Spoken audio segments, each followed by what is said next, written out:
Hey everyone, here with a review of the Nitesun DIV15s dive light. Before getting started, I'd like to thank the kind people over at Nitesun for sending me along this flashlight for testing and review. I did tell them I would speak to all points, good or bad, and be fair with my review, and I can say after 35 dives, deepest of which being a technical dive down to 63 meters, and a handful of nighttime public safety dive trainings, I really haven't found any major issues with this light, and this has really become one of the major parts of my dive gear. If we look at the front end here, you can see 4 Cree XPL LEDs. This puts out a maximum of 3,800 lumens for 1.5 hours, or 1,300 lumens for 3.5 hours. If we unscrew the tail cap here, you can see the light is powered by two 26650 lithium-ion batteries, which are included as well as with a charger with a dive light. Nice and convenient. Looking at the tail end here at the threads, you can see it has 3 O-rings and is waterproof down to 200 meters. If we look at the bottom side of the light here, you can see it comes with a fully adjustable Goodman handle. This is perfect if you want to have your light close to hand but still retain use of your fingers for checking gauges, adjusting straps, things of the sort. This thing is fully adjustable in width and both in height, which lets you fit a wide variety of shapes and sizes of hands with or without dry suit gloves. If a Goodman handle isn't quite your thing, you can take it off and run it as a normal dive torch, which is the way I prefer to use it. I'll talk to that in a little bit, but very versatile, works very well. The light is turned on with a simple press of the machine titanium power button here. If we look closely, you can see a power indicator built in underneath. It goes from green to orange to red, meaning you won't be surprised by dead batteries mid-dive.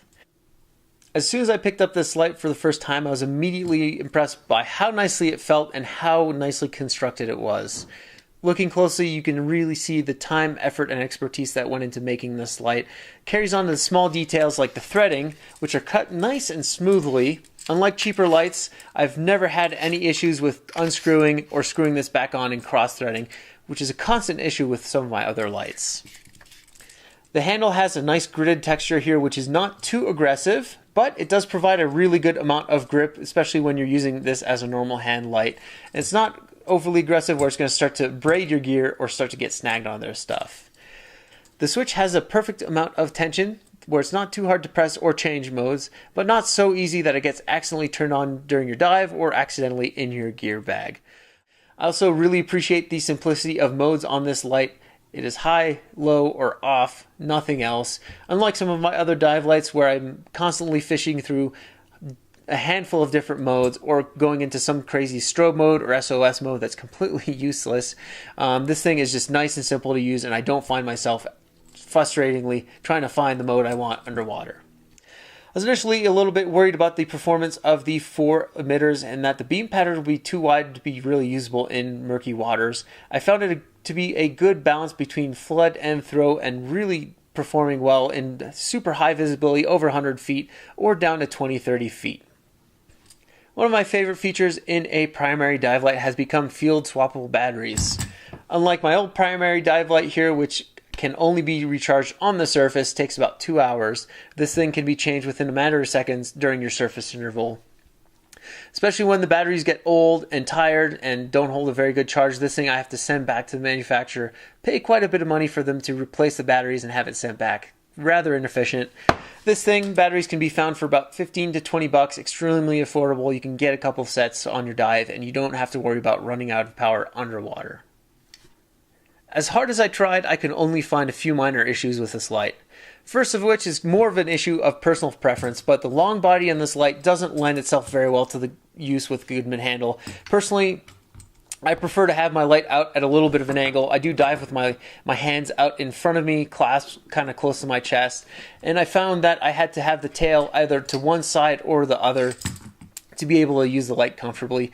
I think Goodman handles are awesome, but they're really well suited to use with canister lights where you only have a light about that size and no tail. You have a cable coming off going to the battery pack. Not a big issue. I did find myself taking this Goodman handle off and actually using this as a normal hand torch and then clipping it to my BC with a snap shackle. Not a big issue, but again, a very minor one. Another very minor issue with this Goodman handle is that it does take up quite a bit of space when you fold it up and stow it. Again, not a very big problem, but when you're trying to travel light and compact, it does take up quite a bit of space. Despite those few very minor issues, I found this dive light has outperformed almost every other dive light I've used in the past couple of years, most of which costing more than double what this does. For a very reasonable $125 US, I think you'd be extremely hard pressed to find a better value or better performer in a dive light.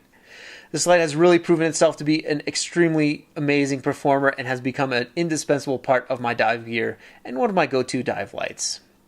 If you want more information about Nitesun and their lights, you can find a link down below in the description to their website. Thanks for watching. As always, dive safe.